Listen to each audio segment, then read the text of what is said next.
যখন আমি uterus prolapse দেখব তাহলে একটা হচ্ছে যে আমরা দেখেছি 3-4 রকম প্রোল্যাপস দেখেছি।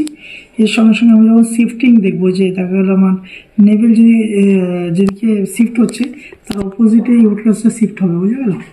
এখানে দেখো এটা এবার যদি সোজাসুজি আমি নেভেলটা দেখি, দেখবে এই সোজাটার থেকে এই অংশটা বড় হয়ে গেছে, ওখানে ভ্যাকেন্ট আছে। এই ভ্যাকেন্ট এরিয়াটাও পুল করছে, সেই জন্য এটা বড় দেখাচ্ছে ওর এই দুটোর মধ্যে, দেখো ঠিক আছে? তখন আমি কী করবো, হাতের পজিশনে নিচের পজিশনে হাতে এরকম রাখবো, এইদিকে বেশি রাখবো কারণ এইদিকে আমি পুশ করবো, আর এটা অ্যাঙ্গেল থেকে এরকম অ্যাঙ্গেলে রাখবো।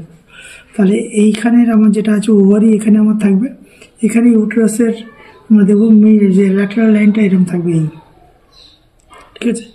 এখান থেকে ফ্যালাপিয়ান টিউবস, তাহলে এই রাখলাম, এই অ্যাঙ্গেলে পুশ করছি, এইটা টানছি, এইটা এই দেখো বলসটা দেখো, এইটা নিয়ে এই পুশ, এই রাখলাম 1, এটা নিচে টেনে আছি 2, 3, 4, 5, 6, 7 নিচে ঠেলছি। হ্যাঁ, তাহলে ইউটেরাসের পুরো পজিশনটা আমার এখানে, এই যে হাতের এখানে, এইটা আর এইটার মধ্যে আমার অ্যাঙ্গেলটা চলে এসে 7, 8, 9, 10, এবার টুইস্ট করছি 2, 3, 5, 7, 8, 9, 10, রিল্যাক্স।